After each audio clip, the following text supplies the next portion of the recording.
Rick was chatting just a second ago. Okay. Okay. And you're going to start recording now. Okay, Chief, we're going to go We are live. Good morning. It's March 16th, and this is Fire District 21 special meeting. And it's 11 a.m., and we'll start with the Pledge of Allegiance. Get on with business. I pledge allegiance to the flag of the United States of America and to the republic for which it stands, one nation, under God, indivisible, with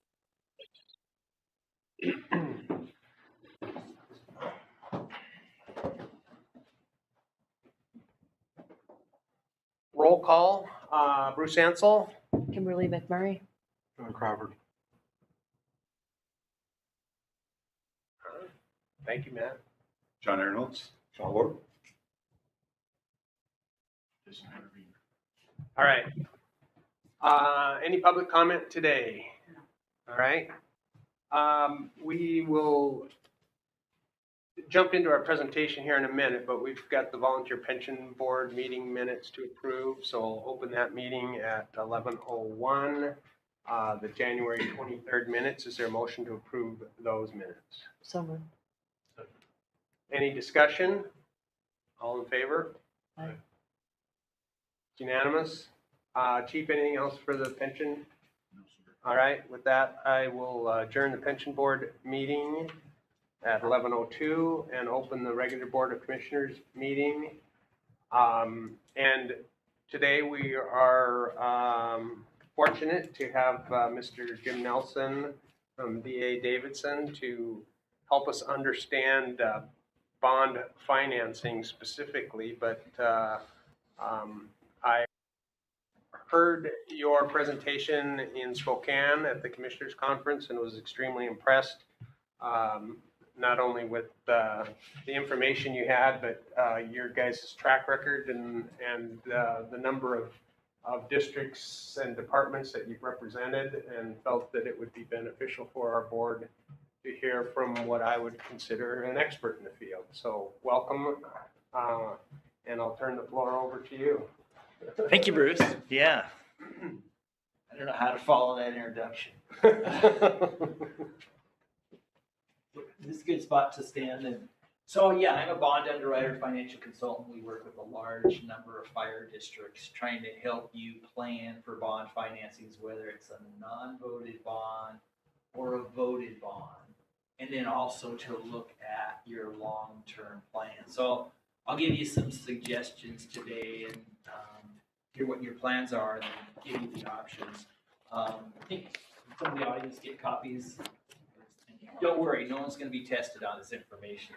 If you turn to page 2, again, it's just a quick overview on the process. Once we learn about your needs, present the options, then we work aggressively to get you the lowest interest rate and prepare you for the bond market. So one option is a public bond sale that's rated, and then the bonds are marketed and sold to investors like banks, insurance companies, individual investors. The other option is we would orchestrate an RFP that goes out to about 35 banks and then specifying the terms. A lot of banks will only do fixed interest rate for 15 years. There's a few that'll do 20 years. There's one they'll fix it for 15 years. The last 5 years are variable. But what's nice about that bank is they'll make it prepayable anytime. So like one option that the Key Peninsula Pierce Fire 16 did is they acquired property a few years ago, financed it over 20 years, and it's prepayable anytime. Their plan is to go to the voters the next few years and then pay off that non-voted bond with a voted bond. So then it's not a burden on your current expense fund. When you issue bonds, then you must have a reasonable expectation to spend the bond proceeds in a 36-month period according to the IRS. So they're tax exempt, so you have certain rules you have to follow. And one of those is to spend the bond proceeds within 36 months from the date that you receive funds. The other rule is that only the bond monies can only be used for capital improvement purposes. So one thing to think about too is if you're going to be spending cash now before you issue bonds on what we call hard costs, capital costs. So if you're going to be acquiring equipment and other things, you want to have the ability to possibly reimburse that cash for a future bond, then we would direct you to contact a bond attorney. They would prepare a simple 3-page reimbursement resolution, and then the commissioners approve that. And so it doesn't commit you have to issue bonds in the future, but it gives you that flexibility. Because if you, basically write the check, it goes out the door, 60 days expire, then you've lost that opportunity. So it used to be, we're always preaching that message, but it used to be years ago, a fire district would find that perfect piece of property for a future station, jump out there, pay, whatever the amount is, 500,000, $1 million, then they call me up a few years later and they say, okay, we're ready to move forward on the new station. By the way, we want to replenish, pay ourselves back. And if they didn't have a reimbursement resolution, then they lost that opportunity. So just clarification, the resolution has to be done within 60 days, but then the window is open for long term? It is, yeah.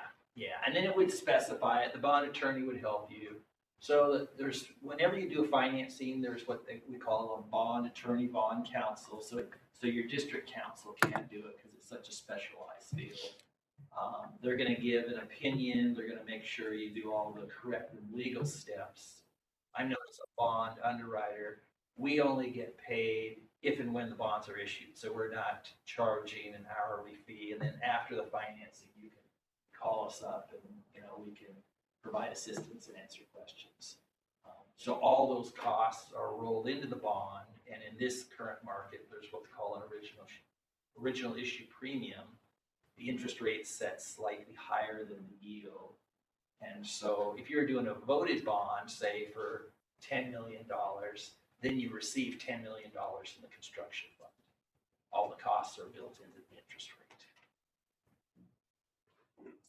If we turn to slide 3, so basically your types of bonds, you can do a non-voted bond, and you'll see in a second on what your non-voted debt capacity is. The longest a fire district can finance a project for is 20 years.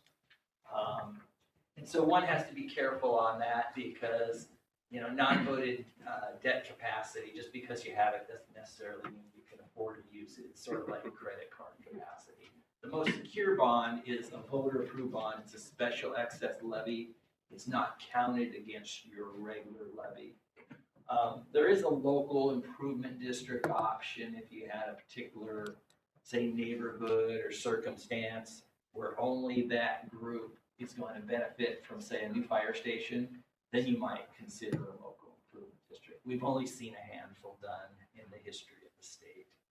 As an example, in the West Richland area and the Tri-Cities area, they were approached by 4 wineries that wanted to have their own fire station nearby because they're paying such high insurance premiums. So they did the calculation and determined it'd be cheaper for them to share in the cost of a bond versus the insurance premiums. And then there's short-term debt, but usually you don't have to do short-term debt. You do like a line of credit, and you take that out with a long-term bond. In a sense, you're paying financing costs twice. So we usually discourage short-term debt. So on slide 4, you're in a great position as far as debt capacity. Right now, your non-voted debt capacity is approximately 29 million, but again, would have to be secured by the current expense fund, and that's probably too much for you to take that on. With vote approval, you can go up to 59.7 million. And then we just detailed out here, your current levy rates approximately, we'll just round it, say, 85 cents. That produces regular tax monies of 6.7 million.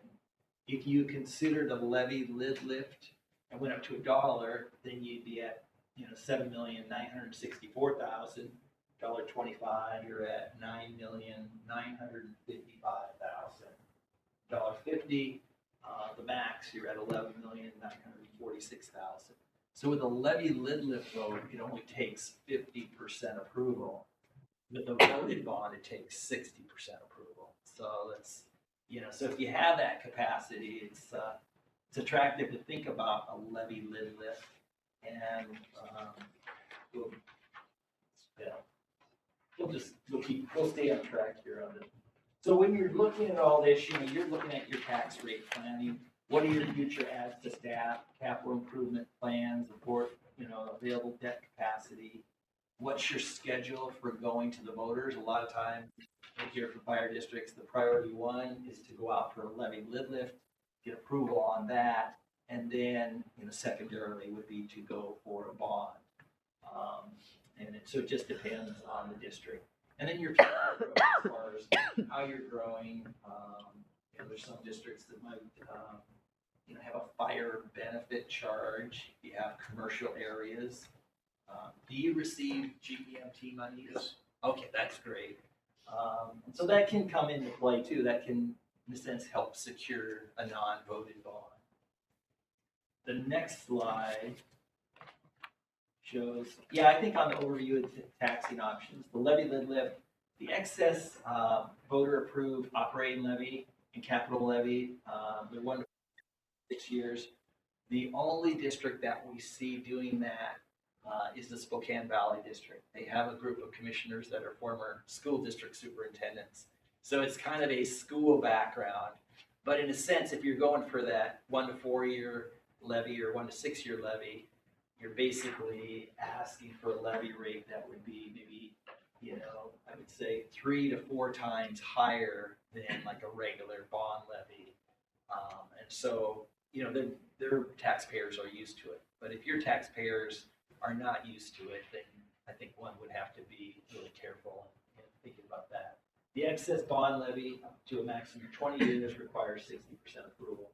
And then the fire benefit charge, if you have commercial areas coming in, like East Pierce Fire and Rescue, Central Pierce Fire and Rescue, Central Pierce has Frederickson, which Boeing has a plant down there, so it makes sense. Any questions so far? So this is the bad news, unfortunately. We hit the all-time low here, August 6th, 2020. And then we got kind of lulled into this period of 20-year money at 2%.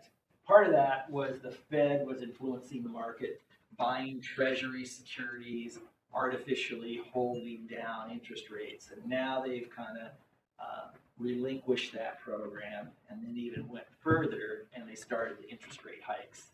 And so here was a low on December 31st, 2021. The Fed hikes started in January 2022 and rates just skyrocketed. Came down, we thought we were in a nice downward trend, but then it went back up. So we'll just have to see.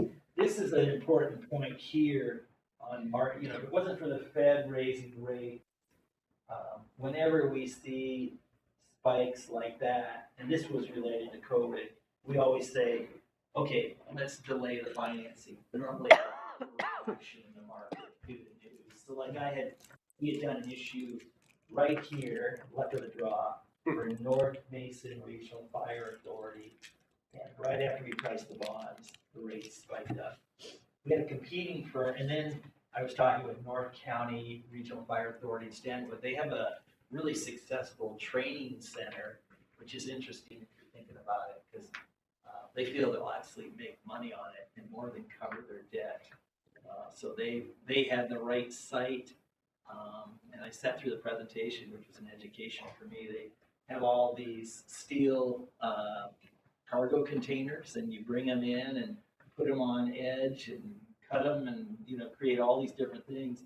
But I guess between the Snohomish County Sheriff's Department, other fire departments, other fire districts, there's just an outpouring of demand for that, and they can do more to cover that. But they said to me, they go, well, what should we do? And we're at this peak. I said, I think you should just wait, if you can wait a few months. And sure enough, they got back down here. The neighboring district, or the neighboring fire department, price theirs right up here, and that was the city of Arlington, and ironically, a year later, Arlington annexed into North County Regional Fire Authority. But that's why we always say, have some flexibility. But with the Fed, we think the Fed will probably, hopefully, stop the rate increases by the end of 2023, and then the market will stabilize 2024, and then hopefully we'll start to see rates go back down. But it's an uneasy time, as you all know from the news and the recent Silicon Valley Bank and Signature Bank. So we'll just see what's going to happen there. The next slide shows estimated payment. So if you're thinking about a non-voted bond financed over 20 years, you would be looking at an average annual payment, let's say $750,000. If you if you're looking to fund $10 million over 20 years, your average annual payment out of the current expense fund would be about $750,000 a year. So if you were going to fund 20 million, then you'd be looking at about $1.5 million a year. But I think that's just a good budget number to think about, and to I guess I'll stop here. If you were to take on a non-voted bond, do you have an idea what that funding amount might be? I think it's going to be tied to our ability to do a levy lid lift. Okay. Because I think right now we're pretty much maxed out with our current budget. So there's not a lot of fluff. I think last year we came in at 1.5% under budget. And so it's not like we're putting millions of dollars in the bank every year. So my question would be, we've got a station that's in dire need of needing big work done. And if we could figure out the cost to build a reasonable building, and then do a non-voted bond, cover the expense of that plus some with a levy lid lift, and make that, I don't know if that's a crazy thought or if people do that or if that makes sense. Yeah, no, that makes sense. And so you would go to the voters for a levy lid lift first and then issue the debt, or would you issue the debt first and then go for the levy lid lift? I mean, for me personally, I think we're in such dire need that we have to do something sooner than later. And Okay. And I don't think we're in a position to do a levy lid lift until August of 2024, which would, if passed, give us our money in 2025. But I think we need to move sooner. Again, my opinion, Chief, you can disagree with me or anybody else on the board can, but I believe for as long as it takes to get permits and get plans and do all that stuff, we're going to be 2 or 3 years behind the curveball if we wait until 2025 to do a non-voted bond. So I know it's a gamble, it's a risk. This community hasn't supported any sort of increase in funding for over 12 years here. We just need to tell them, hey, we either, these guys are going to be living in tents, or we have to borrow some money, get the station going, and then hopefully you'll support a levy lid lift to allow us to make that payment, and then maybe in the future go for a permanent bond to maybe take care of other equipment, tenders, engines, ladders. Go for a voted bond. Yeah. And then you could refinance this non-voted bond Right. if you wanted. Yeah. So, and that's an option. The non-voted bond, we could get into something that we could pay off early. Yeah, you could, and we would then direct you to a bank financing, because a public bond sale that's rated, you typically have the first 10 years non-callable, not prepayable. I mean, we could do a 5-year non-callable, not prepayable option. So meaning you could, after 5 years, then you can start to think about, refinancing it. But that,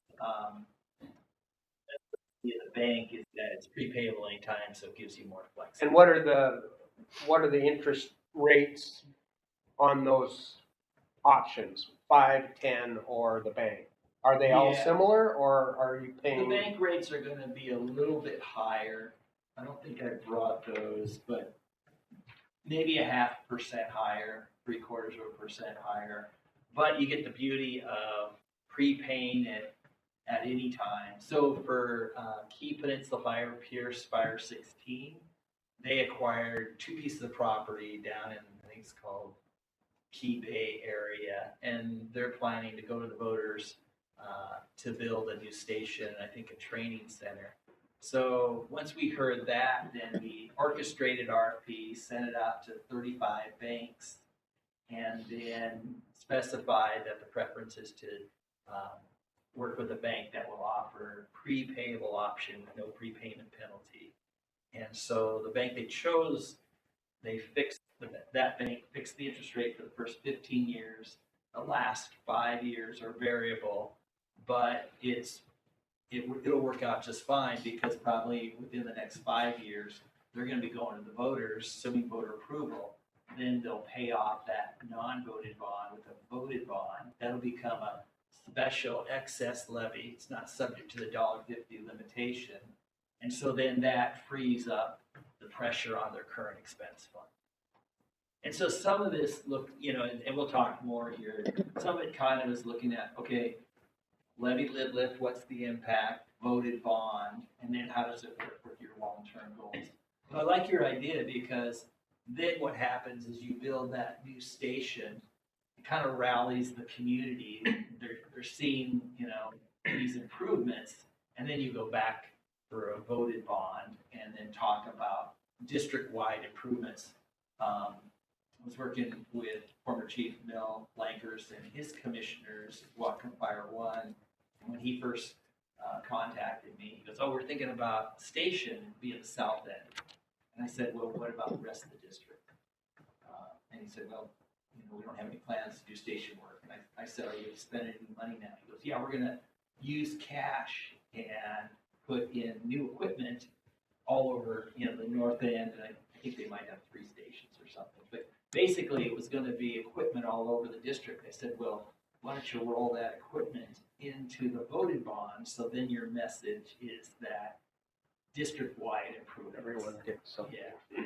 And I thought of that personally because I lived in, now it's called, it's Snohomish County Fire District 7, but South Snohomish Fire Rescue.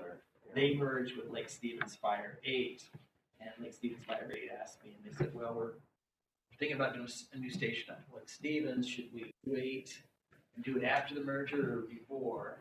And so I said, "Well, I'm a taxpayer, Snohomish Fire 7, and I said, I think you'll have a tough time getting voter support from the south end if all the benefits are going to the north end." So I think that's always interesting too to think about when you think about equipment and if you're spending cash now.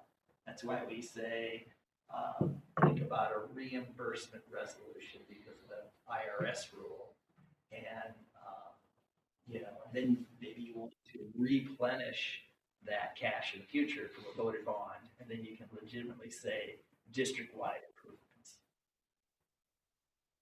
Very good. Yeah, and then, if I was in your shoes, I like the idea of a 20-year financing. You're spreading those payments out. The max you can do is 20 years. But then it's not such a strain on your current expense. So it's sort of like finding that dream home and deciding, okay, am I going to take on a 15-year mortgage or a 30-year mortgage? And it's always better to go longer, and then, you can always shorten it up. Next page, slide 9. This just shows Douglas County Fire District number 2, and you'll see it after this, but they had us analyze a voted bond with a levy lid lift, or a larger levy lit lift that would support a non-voting bond. And that's what they ended up going with, because that levy lit lift only required a 50% approval versus the supermajority of 60%. Kitsap Fire number 18, same thing as Pierce County Fire number 16. They just did some station improvements and equipment, went through a bank. It's prepayable anytime. Their plan is to go to the voters and then refinance that and do some more work. And then North County Regional Fire Authority, they did a training center, and they actually feel they'll be making money on that. And so because of the outpouring of support from Snohomish County sheriffs, neighboring districts, and wanting to rent it, that's why they went with a bank financing, because it's prepayable at the time. So on page 10, you can see the levy lit lift, and it's really interesting. To the envy of a lot of West Side districts, the East Wenatchee Fire District, Douglas Fire 2, they were at 76 cents. So they went to the voters, increased it 34 cents the first year, and then increased it roughly 5% the next few years, up to $1.35. The voters approved that, again, only requiring 50% approval. So I thought about your numbers and said, okay, what if you decided the same thing? You're at roughly 85 cents, and then you go 15-cent increase takes it up to $1, $1.05, 10, 15, 20, $1.25, and maybe, that would be your target, $1.25, if, your choice. But it's an interesting example. And the way Douglas County Fire District number 2, their message, or you might say how they marketed it, was for stations, adds to staff, and then also building up their reserves.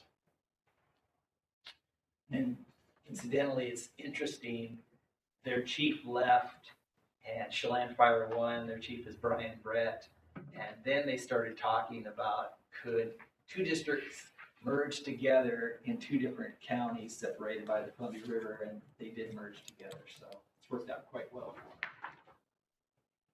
And that's what we call a multi-year levy lit lift, and it's permanent. So that one word makes a huge difference in your ballot proposition on a levy lit lift. If you say temporary, then at the end of that lift period, it reverts back to whatever your base level is.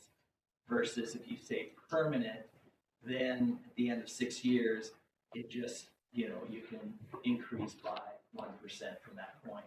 But so we always say, please don't use temporary, because it's somewhat of a headache. And it's a step backwards. There's one thing I wanted to, let's see if I brought it. Yeah, I had it here. So if you go with a permanent regular levy lit lift, this is, sorry, can you jump ahead to slide 23?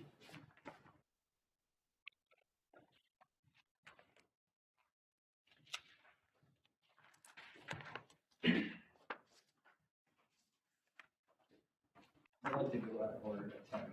Keeps things interesting. So 2 to 6 years, only August or November ballot, simple majority, 50% or greater. Here's a permanent 1 year. You can do any election, but that's the only catch on the permanent multi-year levy lit lift, is you can only go in August or November. Ideally, you would want to go to the voters, say, April, August, or November of 2024. If you wait until 2025, then as far as, and it's, the validation isn't required for a levy lit lift, but for a bond, it is. And so just to make you aware that if all of a sudden you decided to go for a voted bond, you wouldn't want to, it would be more of an uphill battle if you waited until 2025. Because now you have to validate off of the president. It's always the previous year's November election. Right. Well, presidential election is going to be in November 2024. There's going to be a huge turnout in a sense, you'll have more no voters coming out. And for some districts, it'll be a challenge to validate. So, yeah, I think, if you're going to the voters, 2024 is probably better to do that than 2025.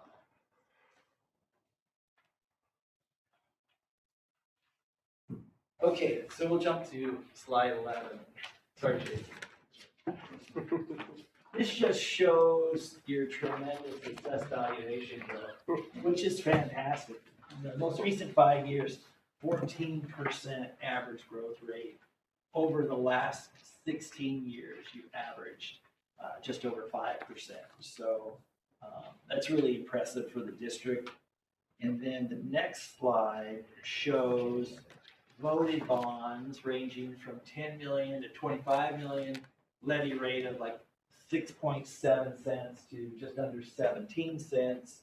Then if you look at let's say a $500,000 home, at 20 million, that would be an annual increase of $67 a year, monthly increase of $5.61. These bonds are all structured with an assumed growth rate. It's very common in Washington. Cities, school districts, fire districts all do that. And so we assumed a growth rate of, say, 4% per year for the next 20 years. That's your AV growth rate? Yeah. And what that does is it's the idea of growth, paying for growth. Your payments start out a little bit lower, and then they basically increase at 4% per year. If all of a sudden we hit God forbid, another 2008, 2009 economy, and didn't grow that at that rate or level, you don't have to make up the difference. It's more of a public relations issue. Like you wouldn't want to all of a sudden assume a 15% annual growth rate just to lower your levy rate and get voter support, because you'd be setting yourself up for criticism. But we feel that 4% is still a fairly conservative growth rate, and your history supports it. But I mean, it's, easy for me to say, but in my world, those are reasonable requests. They're low levy rates, below 25 cents. We've seen other districts go out for 40, 50 cents. We've seen some municipalities that are going out for like $1 per thousand. And so it's just a different time now, more competition for the taxpayer dollar. So you really have to think that whatever you do, you want to start the voter education process, we say at least 9 to 12 months before the election date that you select. Just any questions so far? Next slide shows just some examples of both the crew bonds. East Pierce Fire and Rescue, so far they have the bragging rights of being the largest one at 80 million. They issued their bonds, and so the voters approve it, and the clock doesn't start ticking until you issue the bonds, so to speak. So they issued the first series, financed 40 million in December of 2018, and then they just issued the second series in the summer of 2022 for 40 million. And so that actually worked out really well, because in the meantime, your assessed valuation is growing. And so when we quote what that estimated bond levy rate is, we took that into account. Central Whidbey Island Fire and Rescue, they have the bragging rights for being the first fire district, 2017, of getting the highest rating of AAA. Pretty impressive story up until then. The rating analysts at Standard & Poor's would always just say, no, there's no way a fire district's ever going to get to the highest rating. It's a junior taxing district. And sure enough, Central Whidbey Island did it. And then 2019, King County Fire District number 16 in Kenmore, north end of Washington, higher home values, higher per capita income. So somewhat to be expected. They got a AAA. So there's only 2 fire districts so far, but we are seeing higher ratings. So in Whatcom County, you have 2 districts that are rated AA and AA minus, which is really good. Next slide just shows, again, facility planning, bond issue planning, 12 to 24 months. outreach and voter education, drafting the election resolution, filing the ballot resolution with the county. And that's roughly, it says 60 days, but it's 60 to 90 depending on the election you select. And then choosing the election date. And really the answer there is April, August, or November. You want to avoid February because that's usually when the school districts go. And personally, I think February just is not as effective because the voters are distracted with Christmas holiday season, New Year's, so your message, you might say, gets a little bit diluted. Income tax. You could think about an election consultant, and so for some districts, they'll look at that. They'll hire somebody like Liz Loomis, which can be helpful, especially in areas where it's been a challenge or when you think you'll have organized no opposition. She's working with District 4 right now, who contracts with us. Okay. So Oh, good. We're familiar with her. Yeah. Next slide. Well, again, this shows the dates. Again, focusing on April, August, November. The approximate dates that the ballots are mailed out, April 7th, July 14th, say you're going for November, October 20th. Those are the dates you really want to choose or, focus on as the election date.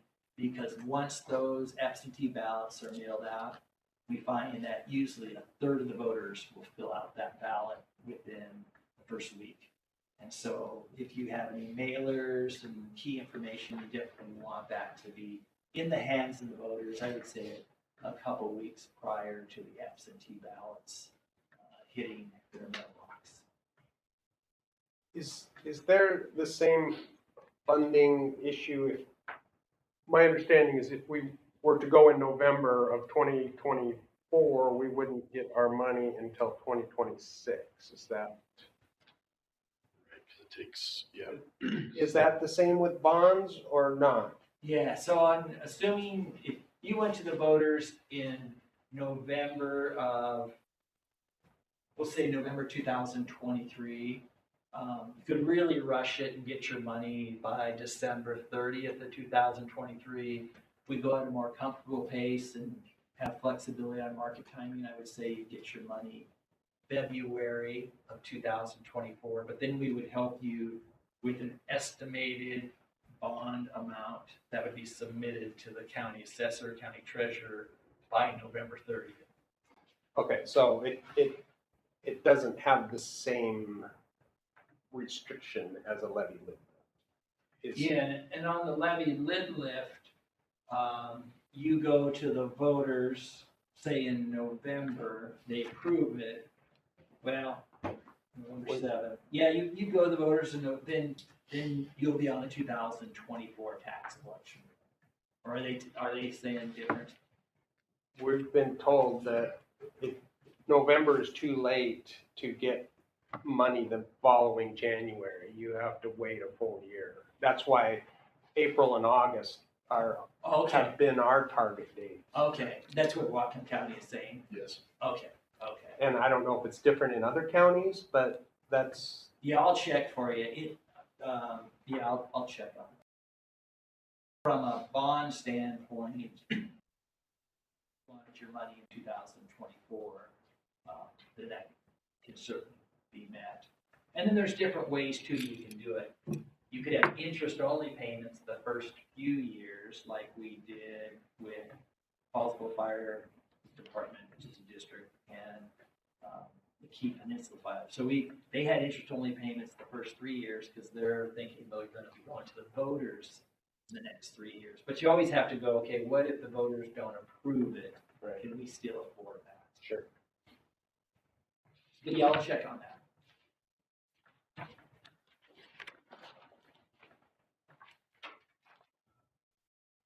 Slide 16. There you go. So yeah, we feel that, based on comparables, you would be in the high investment grade category, say AA, AA minus, possibly higher.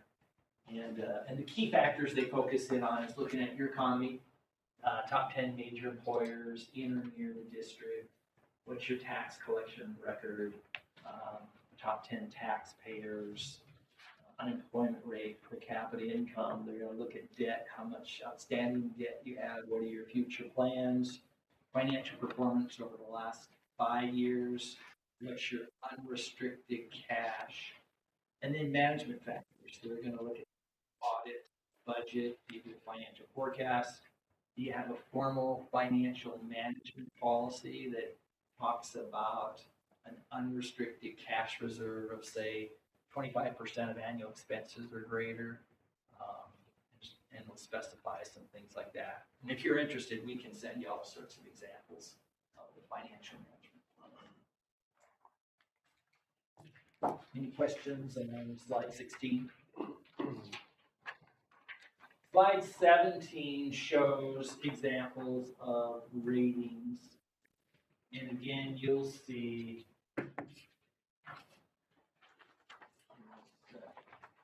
Fair. oh, so here's South Whatcom Fire, AA minus, Whatcom Fire, 7 with Chief Hoffman, AA. So those are great ratings. There's Central Woodby Island Fire and Rescue AAA, King Fires. I think my arrow's off for some reason. One up. King Fire 16 AAA. But there's a lot of fire districts in the state of Washington that are rated, higher than normal compared to other states. So that's a great testament to our local economy, but also how well fire districts manage resources. So I'm just page 9, we'll go to 19. That just again talks about financial management policy. It's really helpful because it puts elected officials and staff on the same page. It's kind of a roadmap document going forward. And hope you don't mind hitting one more return. Oh, sorry, got to hit a couple more returns. Oh, there we go. So the unrestricted cash goal, typically 25% or greater. It's formalizing things you're already doing, like monthly financial reports, how you communicate with the commissioners, quarterly budget reports, maybe doing a financial forecast of 6 years or longer. If they hear 5 years, that's good, but they really want to see 6 years or longer. Having an equipment replacement plan. And then we coach and prepare you for the rating presentation. And then, of course, it would be Jason and support staff, the assistant chief, a commissioner would be on there to talk about philosophy of the board and how well everyone communicates. And then maybe to bring in someone from Whatcom County to talk about economic development and what's going on in the area. So there's a little bit of a sales job, but it's great. And unfortunately, it's probably the longest you'll ever hear me talk because I have to talk for about 2 hours in coaching and preparing you and giving you all the examples of the typical questions and then, sharing with you the kind of answers the rating analysts want to hear, self-factual. But then I play devil's advocate and say, okay, Jason, here's the kind of questions you're going to get, practice the answer. But it really is an exciting process. Also, it's a great public relations opportunity to talk about an independent national rating agency affirming how well you manage the district resources. And they're going to ask a lot of forward questions like, what's your plan going forward? Do you have a history of an M&O levy or levy lid lifts? They, of course, want to hear that you're going to continue doing that.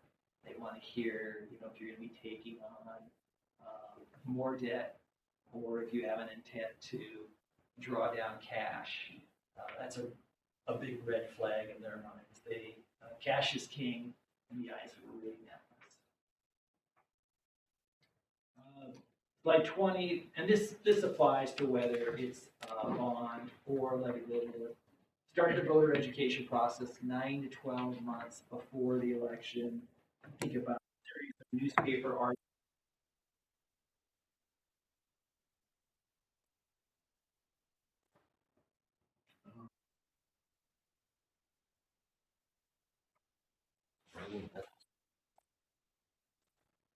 Nothing's.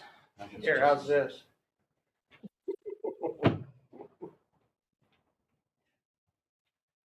Well, at least you don't have to look at my shiny head. So statements of support from community representatives, factual information on the district's website, use of videos, open house and fire station, possibly doorbelling by the volunteers. So the district can put out factual information, but they can't put out persuasive yes vote information. That would have to be done by a volunteer election committee. So sometimes we'll see a sequence of events as you'll do a community survey. You might have a group you can, tap into, like a citizen advisory committee. But that should be something you're thinking about now if you're going to be going to the voters, is that you'll need this group of volunteers, and they're going to be the ones that actively ask for the yes vote. But the district can put out factual information on your website. You can use district resources and do a mailer as long as it's factual. Do you have an active newsletter that goes out? How often is that sent out? Once a month, Okay, that's great. So the We- public, but it's digital. oh, that's okay. Yeah. We went through all of these wonderful ideas a couple of years ago for our failed levy lid lifts. So Okay. we're hoping that Liz Loomis will be able to get us to the next level. Yeah. So very familiar with what we can say and not say. And she'll coach you on your website and things like that. But you can do factual information,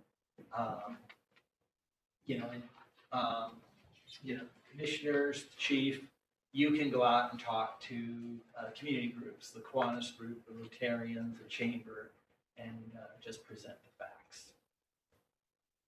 It's interesting on the Public Disclosure Commission rules, if you didn't have a newsletter and all of a sudden you introduce that newsletter the year you're going out for a voting measure, the Public Disclosure Commission says you can only do one publication of that newsletter. So the fact that you have a track record. So a lot of times when you talk to someone like Liz, she'll say, okay, you're going out next year, start that newsletter now so that you're not restricted by that. Next slide. So again, key points, plan ahead. What's your community outreach plan, voter education, volunteer election committee? And then think about how you can sell the sizzle. How will the taxpayers benefit from the improvements? You look at a new station, could that possibly lower homeowners' insurance premiums? Could it lower response times? Maybe you'll have a community meeting room, at that new station. So all those things are beneficial. And I'll stop there. There's more reading, but some of that you can read on your own.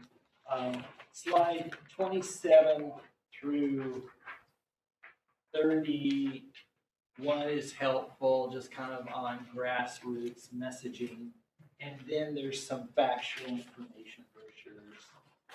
And then slides 37 through 40, I call that bedtime reading. My background. That I have to answer questions.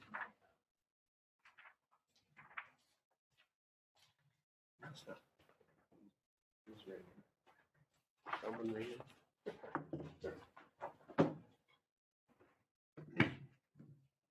Hey, Matt, are you still on?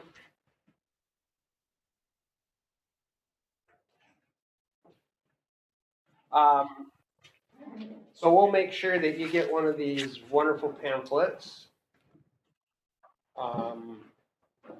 If you're nice, I could even drop by today, but I won't. All right, I'll text you when we're done. Any specific questions you have since?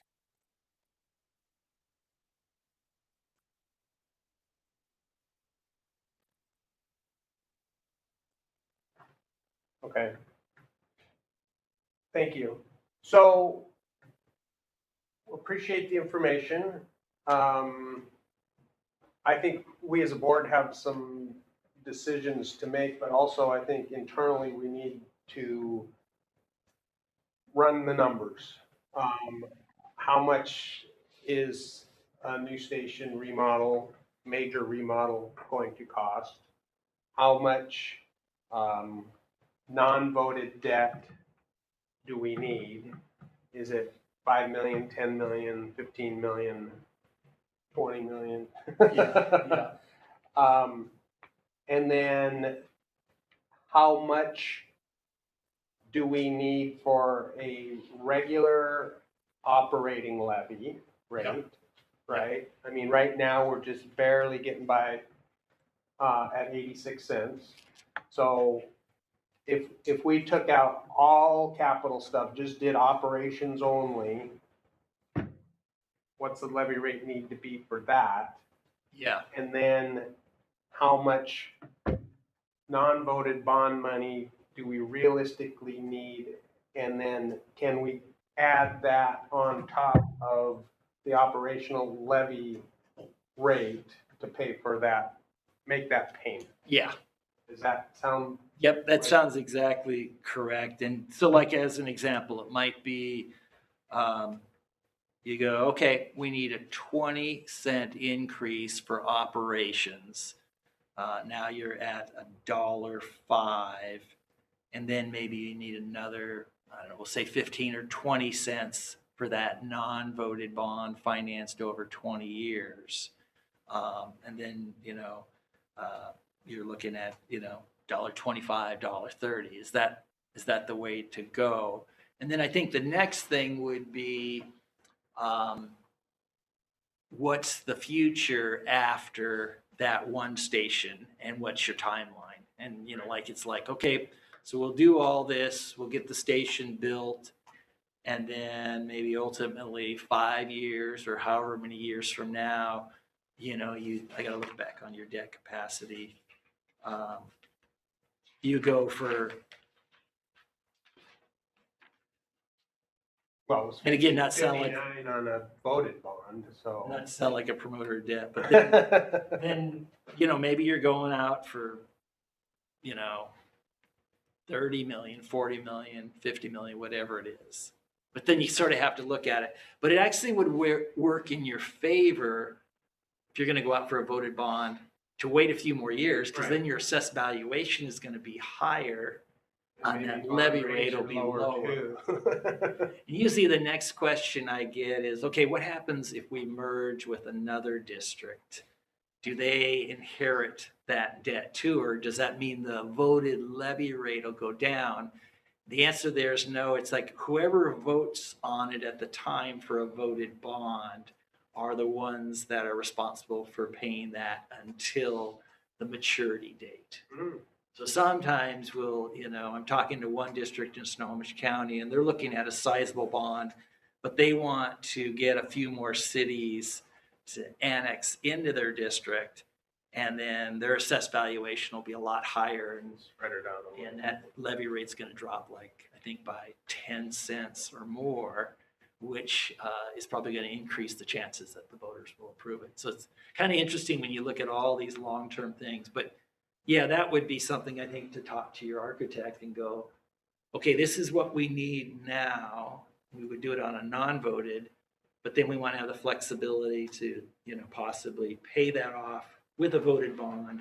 But then you'd have to think about all the other improvements you want to the station. And then just to think about, is it better to, you might say, go for that voted bond for the entire amount? Or you might need to kind of break it apart and go, okay, let's ease the taxpayers, the voters into it.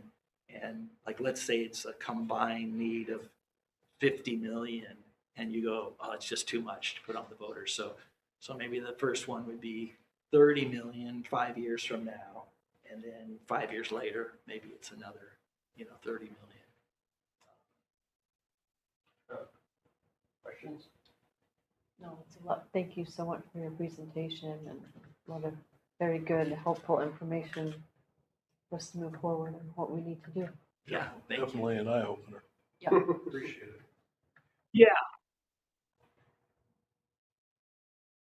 I do think that we have, we've always done it this way in the past, just with the levy rate. And I think we have grown to be the size of department, that at one time South County was our size. At one time, Snow 7 before it became South County. You know what I mean? Like we're getting to that medium to big size department financial problems or challenges, maybe not problems, but where we're going to have to come up with some interesting ways to fix it, present it to the voters. As you're talking about, commissioner indebtedness bond, what the payment would be. I can't help but, based on our 2021 experience, I'm looking at how much reserves we have. Okay, so we can make payments for 3 years. Yeah. Like. All right, Matt, that answer your question?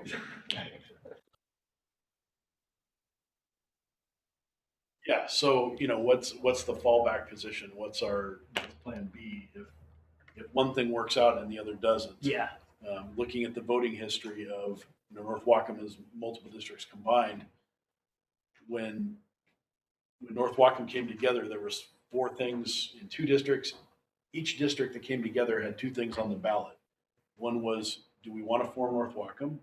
And the other was a levy rate increase to $1.50. Both voted to form North Whatcom. Only one voted for the levy increase. Oh, okay. Yeah. Right? And in doing research, that geographical area has never voted for a levy Yeah. increase. Yeah. They voted for a couple tiny bonds in the 70s. Okay. Like, Okay. Numbers we're not even talking here. Yeah. Yeah. So it's a big voter education. Us being educated by the voter and us educating the voter. Right. How can we make them comfortable with us talking about these huge numbers? Yeah. Because we don't have, and I don't know any other word to use, but we don't have the muscle memory of voters supporting the fire district.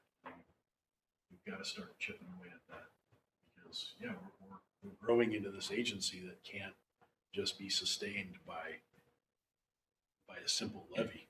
Unfortunately, the cost of doing business, of housing firefighters, of having buildings that are seismically, retrofitted. Non-stable. Yeah, seismically stable. I mean, this is the one we have in North Whatcom, right? So Yeah. Whole buildings hold up pretty well. They just bend. they flex. Yes, They don't fall down. it's been noted in the wind as well.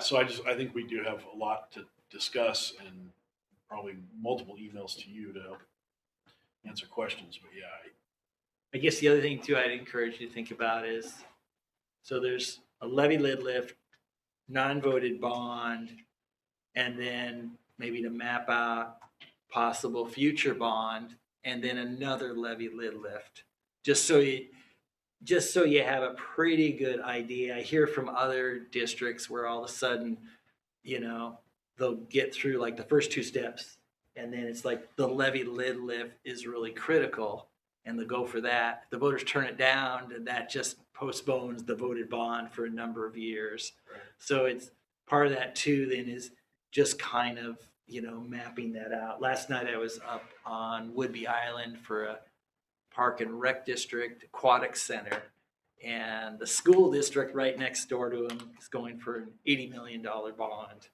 So they were saying, do you think we should be on the same ballot as them? And so they're going this April, and I think the fire district will go in, or the park and rec district will go in next November. So We were competing with a library district in this portion of our area the first time and talked about timing, but voters voted everything down anyway, so. Yeah. Well, and then too, I think sometimes, easy for me to say, but when you think about education and response times, and I think there's a renewed support for public safety after COVID, but also, the impact on homeowners' insurance premiums and just different things like that. Well, just the misinformation about taxes in general, the misunderstanding of the 1% limits. Yep. That we're under, and then the assumption that because your property value increases, that your your taxes increase equivalently. Right. I.e. this year, as an example, my assessed goes up 13%, but my actual overall tax bill went down. And my tax payment to the fire district went down. So everybody's like, well, you're getting all this extra money. And I'm like, no, Yeah. Yeah. it's not proportional to what your assessed value is doing. In fact, it's actually better for people if everybody's assessed value goes up, because then it's shared Right. further Right. than new construction. But anyway, trying to get that message out is extremely difficult. Yeah. Yeah. For the average citizen to understand it. I'm just beginning to understand myself. So anyway, I think we'll take about a 5-minute break here. So I'm going to go ahead and pause the meeting. Thank you so much for coming Oh, yeah. here in person. I think that was very helpful for the Very helpful. the whole board to hear and see this. And then, I mean, if we were to move forward, is it reasonable to think that we could do a non-voted bond before the end of this year?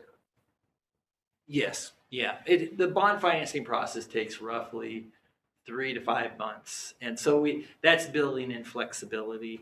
And then, do you have a financial management policy now? No, we would, not like what you were discussing. Yeah. We would need to. And I can send you some examples, but that all goes pretty quick, and the commissioners would approve that. But yeah, I would say 3 to 5 months, could easily get your money before year end if you wanted. And then once you get it, then you just want to make sure you can spend it in a 36-month period. Oh, we can do that.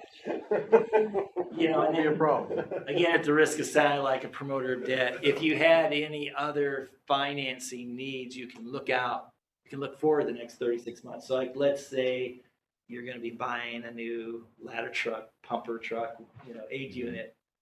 You may want to roll that into the bond now so that you're paying financing costs one time as opposed to multiple times. Okay.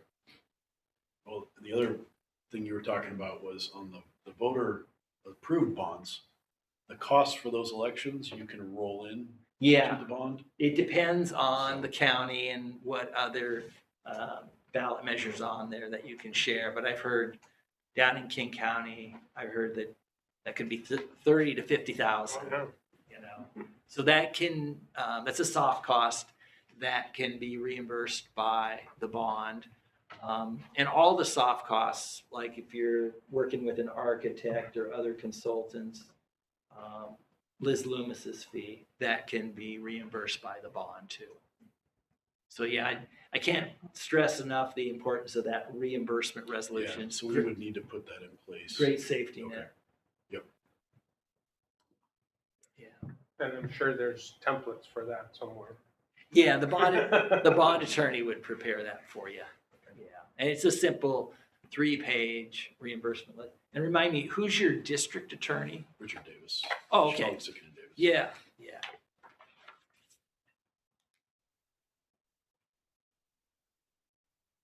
Good questions. We have a lot of questions. We have definitely more questions than answers, but your expertise is much appreciated, and I know that we will be calling upon you for more information. Okay. Yeah. I'll be speaking at the Fire Chiefs Conference. All right, we'll see you there. Election boot camp. So I speak and then a bond attorney speaks. Perfect. Matt, did you have any more questions? Okay. Thank you. Perfect. Yeah. Thank you. Thank you. We're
You're back. I believe that Matt has signed off, so it's up to the three of us to finish this off. Okay. All right, reconvene, it's 12:15. So with that presentation, I guess we can talk about what we want to do next. But I think what I said before about, trying to determine what our number is that we have for operations, what our number is for immediate capital needs. And I would say something to bridge us for 3 to 5 years in a non-voted bond. So I don't know what that, I think when we had our wish list, it was what, 20 million-ish? 20.2. We're looking at 17 mil for a building. If we, Well, if I we- think the first thing we've got, there's two immediate needs, two immediate things we need to do. One is I need to develop the operational plan and what that's gonna cost. And then we need to put out an RFP for a architect or Mhm. designer to tell us what do we need to do with 63. benefit that we have right now is we've got four architects that are on our small works roster. So that changes things for us. We can just send out the RFP to them if we'd like, without having to go global. And it Were can they be on nice. that, were there any of them in that booklet that you passed That around? booklet is one of them. Okay. Nice. All right. That saves some time. Yeah. Why don't we do that? That'll expedite the. So those are the two things, those are the two key things we need to do first. One, Facilities plan.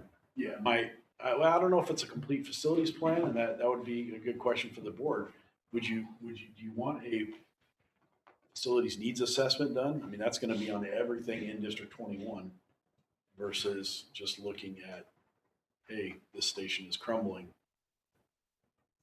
Well, we got Matt's presentation. That was great for 63, but overall, how long would that take? We would 6 have- months for them to come in and do a good facilities. 3 to 6 months for sure. For a plan. For a plan, because that's gathering all the data from the county and it brings in economic side of things as well, so.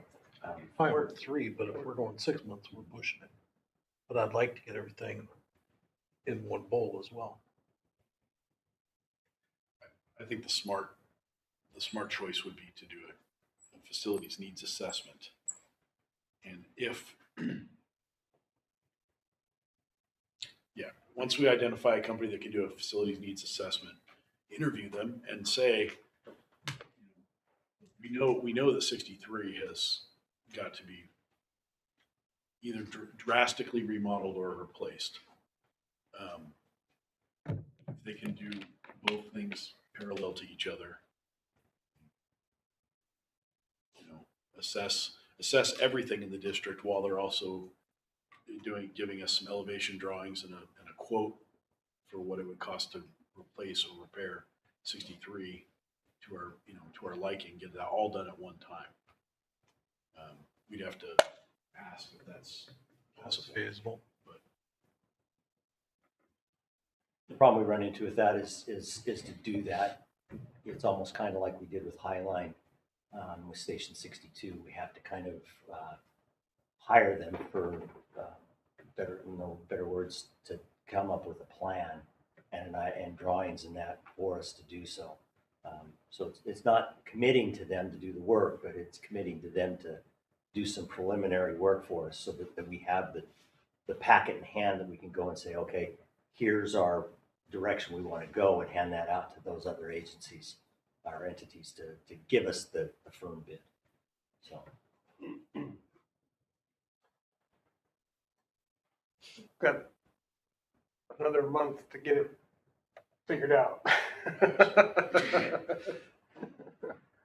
I just think, I mean, I'm looking at this is a short-term fix for a long-term problem, and we kind of need to put our biggest finger in the biggest hole in the dike right now, and that, to me, is Birch Bay, and get that done, and the rest of the stuff is doable, and if we have to tack on to that amount to include some of those upgrades or fixes, understanding that I think in the next 5 years, we're gonna have to do a voter approved bond. Which then could encompass other projects or remodels or equipment and all that, so. I just think if we wait and wait and wait for voter approval, we'll be sitting here in 10 years asking the same questions. So we need to move, and we need to tell the voters the station's falling down, we had to fix it, now we need you to help us pay for it. I don't know how much more blunt you can get with that. My 2 cents.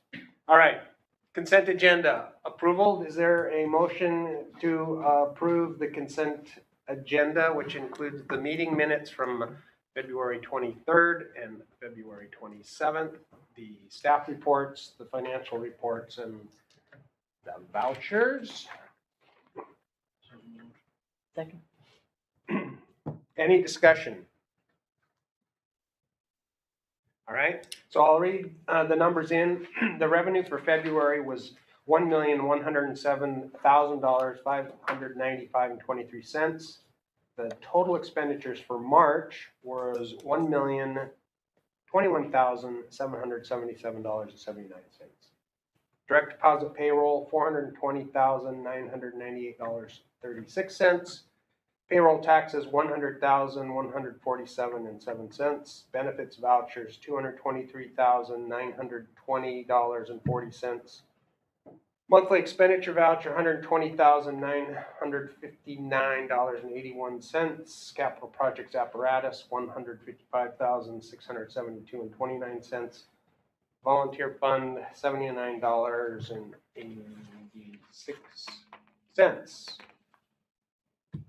All in favor? Aye. It's unanimous, thank you. Commissioner meeting reports. Anyone go to any meetings? I went to the commissioners meeting. And basically, we've got some new equipment, similar to what we have here, so we can do the Zoom broadcasting. That will be in effect, I believe, next meeting. Correct me if I'm wrong. We heard from Mike Hilly and give an explanation of why it takes so long to get EMT money back to us. But basically, they had some problems in the finance department with retirements and such. Sorry, if I may, just the BLS reimbursement, not GEMT. I'm sorry. Thanks. What else was talked about? Oh, the representatives are going to get together. There's 7 of us that need to get together and schedule a date to go over policies and procedures. They haven't been updated since 2014, so it's going to be a little bit of more than one meeting get together. So that's basically it.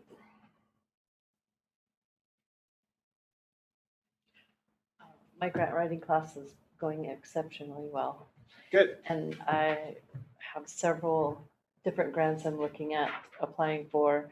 And I also received one from the Red Cross. And so I've been going weekly, twice a week, each week to the fire stations and delivering a presentation and for those.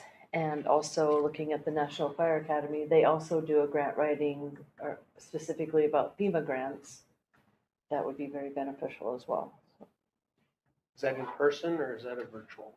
That's in person.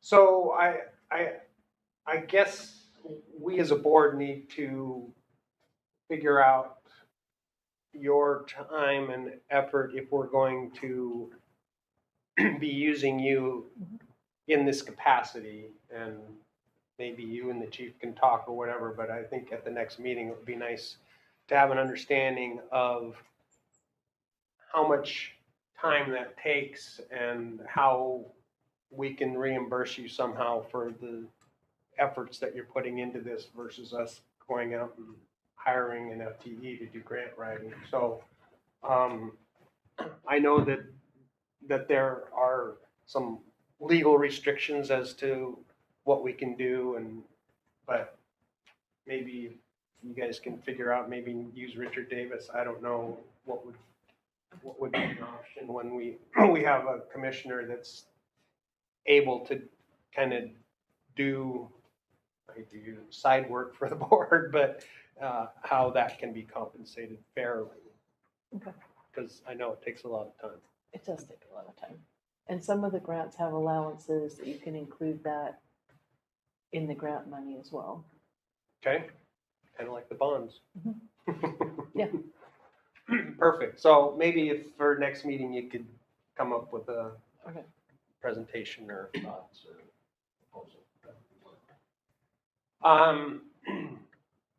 I'm probably going to go to that 42nd district meeting on Saturday. It's a town hall meeting, but since we met with the representatives and senator in Olympia, I thought it'd be a nice follow-up. To say hi again. Local 106. Afternoon. A couple things. We just pinned Lieutenant Mulrooney and Lieutenant Holstein, so again, to see them, congratulate them. Still have the 5 in Academy. They will be coming back in April, which will be nice to get some more boots on the ground. Lieutenant Byrie will be retiring at the end of this month. I think there is a party at Station 12. He doesn't want to Or, party. sorry, a get-together for Lieutenant Byrie. Drop in. So hopefully we can see people there. And then we've had a lot of fires lately, so I want to again thank the tender support group for all their efforts. And we are working on doing a pizza party at one of their trainings, so we'll let you guys know if you guys want to come attend as well. That will be put on by our local to just show our appreciation to them. And I think that is all, unless you have any questions for me. No, I think that's a great idea. I'd love to go say hi to those guys. Yeah, and please let thank us them know. for all that they do, and it's hugely important to our ability to manage these incidents. So There was some talk at the commissioners meeting about our tender group. There's a huge problem in Whatcom County wide about volunteer retention. And they were gonna use our tender group as an example to kind of draw people in to volunteer. So, yeah, it's hard to get volunteers anywhere. So no new legal issues that I've heard about. Haven't even talked to Richard Davis for it's not a bad, over a month. it's not a bad. Well, I know. It's like we used to be on speed dial. So. If you were not saving up. Yeah. All right. Unfinished business. District 4 update. I noticed that the mailer was on our desks here. I like the don't throw this in the recycle bin because it's important information. I think that was very nicely done. Hopefully people will open it and read it and go to the meetings. Anything else on that front? Their first press release is out.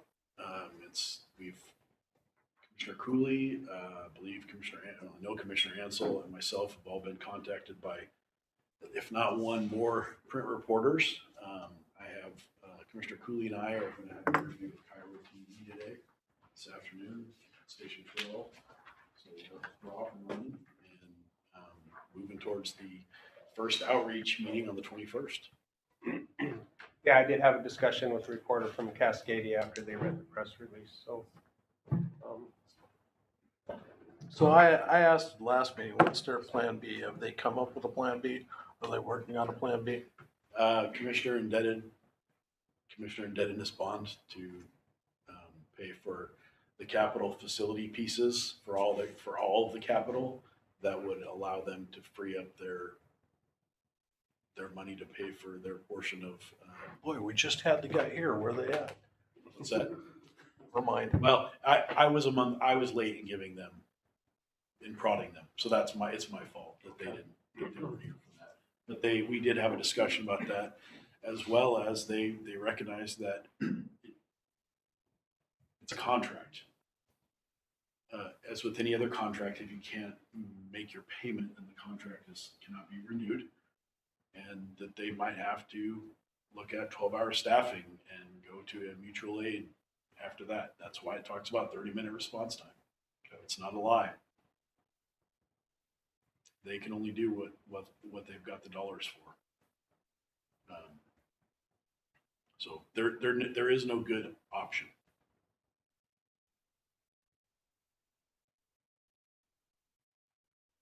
And I think the public needs to know that. They've gotten by without any levy lid lifts in 25 plus years, so somehow that piece of the funding model got neglected over the years, so it actually costs money to run a fire department. All right, WSRB, we got a huge Yeah. packet of information from them. Actually, Very helpful. yeah, kind of nice to understand Mm-hmm. all of Thank you for that. the things that go into that and where our deficiencies are. Would you like to highlight any key findings? The key findings are that Blaine is a 5. The city of Blaine has a rating of 5, and the fire district has a 6. That's a drop for the fire district. Key things in there are personnel. We're too spread out. We don't have enough stations and enough people at those stations. There were some other deficiencies that we've had based on decision, and I'll take complete blame. We've had some disruptions in training, so our ability to track and have consistent training for our people has been interrupted, and so we took some deficiencies because of that.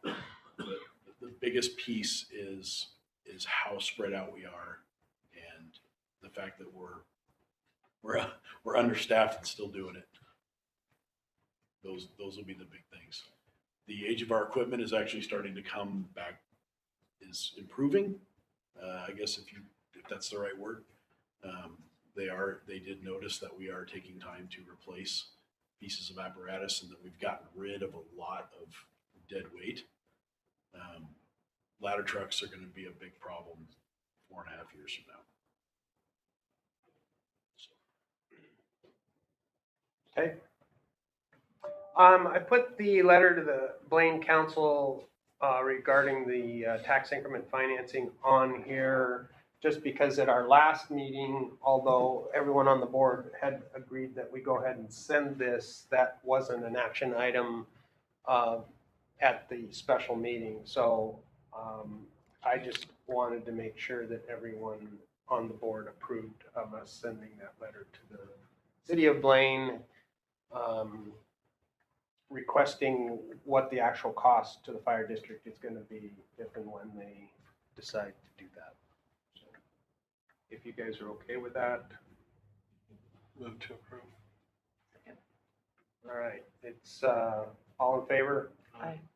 So go ahead and send that letter, Jenny.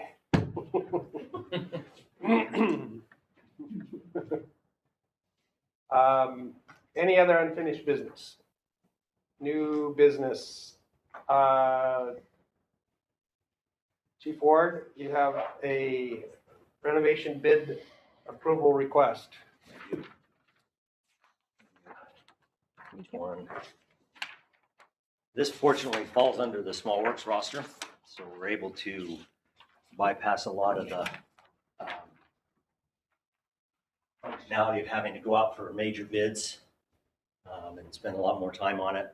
I put a request into 3 of the vendors that responded back from our small works roster.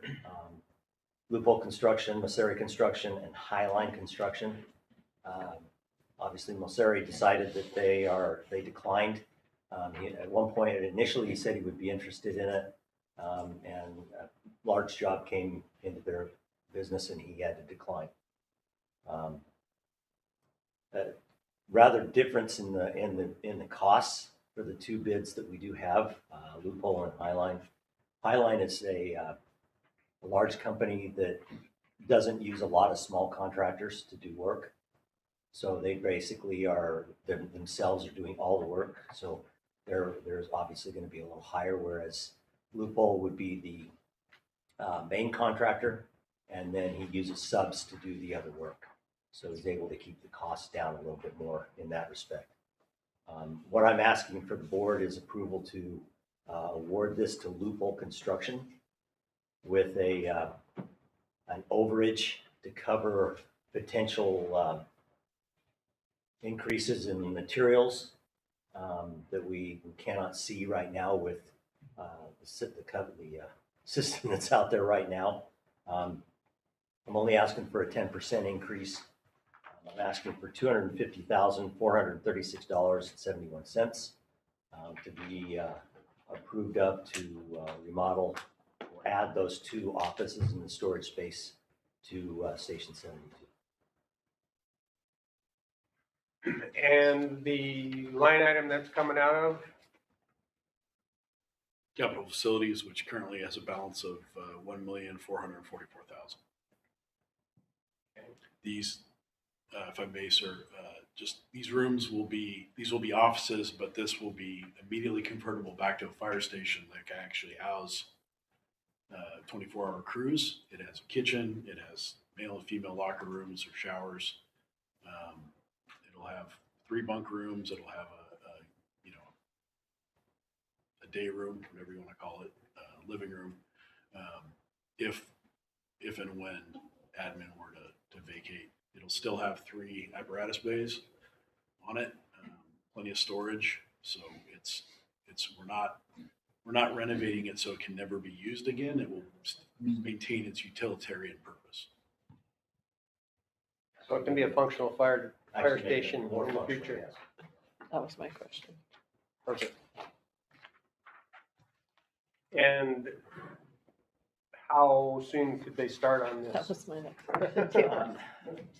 In talking with Bob here the other day, he's looking at probably May would be the timeline on it. Start the process on it. He's got his subs are already doing some other work, but getting them geared up and moving forward on things would be May. And in anticipation of being finished, I can see Commissioner McMurray's question coming out right now, with hope of being done by end of year. Thank you. All right. Thank you for all the work that went into that and the difficulty it has been with finding people to actually do the work. So I contacted probably 12 or 13, of our small works roster vendors that could do the work, and that's what I got back. So it tells you the business in the county is still pretty heavy. Yep. even those Lot of restrictions. building. All right, so there's a recommendation to approve the bid with the 10% overage for $250,000, $436.71 to be taken out of the capital facilities budget. Is there a motion to approve? Motion to approve. Any questions, further discussion? Thank you. All in favor? Aye. It's unanimous. Let's get going. Chief, you're gonna have your own office, finally.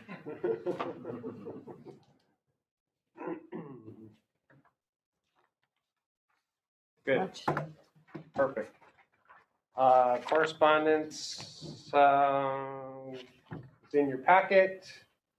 Next meeting is on the 20th. Is that going to work for everybody?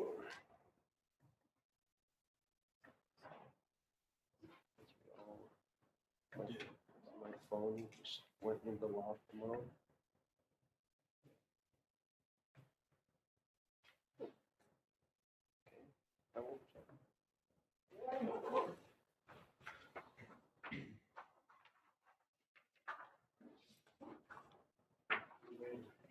down the phone. That's what I wanna do. All right, and then, just FYI, if you're around on the 30th, stop by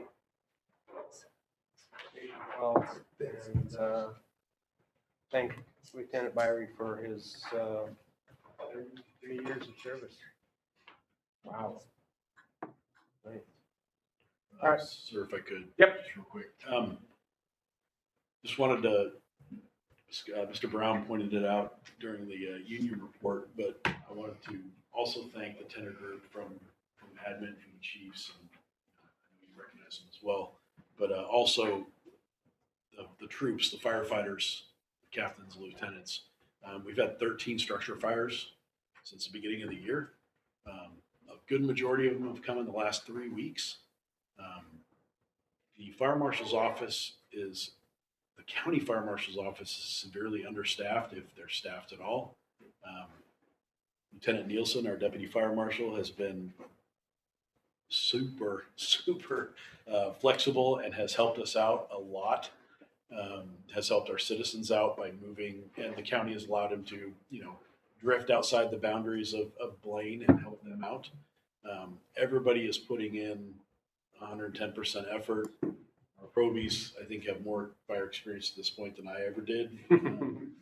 There's one kid, if you want to pop a fire, ride with Tony Platchek. He gets one every shift. So I think his gear, we're gonna have to replace his gear just based on the number of exposures it's had. And we've done it with only 2 injuries, both minor. One, yes, was mine, but we had another firefighter that received a minor injury on a call. They're doing a great job. They're being safe. They're watching out for each other. Some of the property losses are big because they're unfortunately not able to mitigate the incident prior to arriving on scene. And I just want to go on the record as yes, some of these we are getting extremely lucky lately. We've had everybody. Yesterday we had a fire in Blaine. Everybody was in quarters. The fire before that, everybody was in quarters. But that is the exception. The rule has been either 61 or 63 or 69 is not in quarters, and we're popping fires, and we're relying on Linden or Ferndale or even 69 to be first or second on scene at fires in our area. So I'm thankful that everybody's been safe. Thankful we've been able to, we've not had any civilian injuries. We haven't lost any animals, but we're threading a needle, and we're getting extremely lucky as far as being able to mitigate these incidents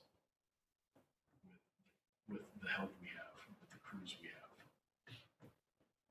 Understood and much appreciated. Yeah, that's why I say we need to get some work done sooner than later. So tough decisions we have to make, but the community eventually has to step up and help us out. So thank you for that. And pass along to everyone else that we certainly appreciate everything they're doing. And it just amazes me how many times District 7 is driving by my house. I would think at some point in our future levy lid lifts that they would want to weigh in and say, please pass this so that we don't have to keep covering your area all the time. I don't know how that works. So anyway. Agenda items for next meeting. I guess we'll keep District 4 on there. WSRB is done. If we were to get a response from the city of Blaine on the TIF, that would be something we could put on there. If not, we'll just wait and see. What else? Oh, the report on the grant writing. We can get something for that. And progress on facilities needs versus 63 for Well, planning purposes. yeah, I mean, I think we can talk later next week or something. I mean, we just need to start crunching some numbers. And figure out what's doable. I mean, I think we got a pretty good overview report of the stations. I mean, here's one we're taking care of right now, 72. This one, I think we're talking cosmetic stuff that's in the hopper for this year's budget as well. Simiyamu is Simiyamu. That one, depending on the cost, might get rolled into That's what I'm thinking. the bond. I mean, it'd be interesting to know a number, a good number for 63. And personally, I think permitting a remodel is going to be easier than permitting a tear down and start all over again. But I'm not the expert in Whatcom County, so it'd be nice to preserve the shop, put a better roof over it, and pull that thing out forward and sideways as much as we can, and get everything in there that we need. And I guess I wouldn't overlook the ability to go 2 stories.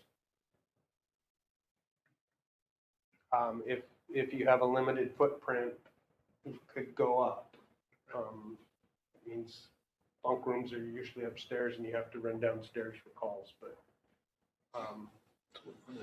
it's an option to just think about if we need more space.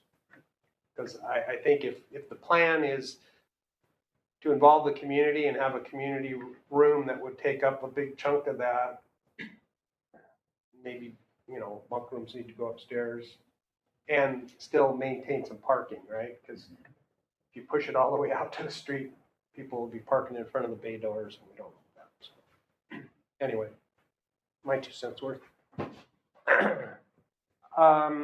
Anything else? You want to discuss the bonds? You want to discuss the presentation we had today with Commissioner Rigberg and Sure. I think that should probably be just a standing unfinished business until we. So just bond. Commissioner embedded bond. Yeah, financing options. All right. I will, we've got documents to sign at the end of the meeting, and I will move to adjourn at 12:49. All in favor? Aye. Okay, meeting's adjourned. Thank you, everyone, for your attendance. And Jenny has a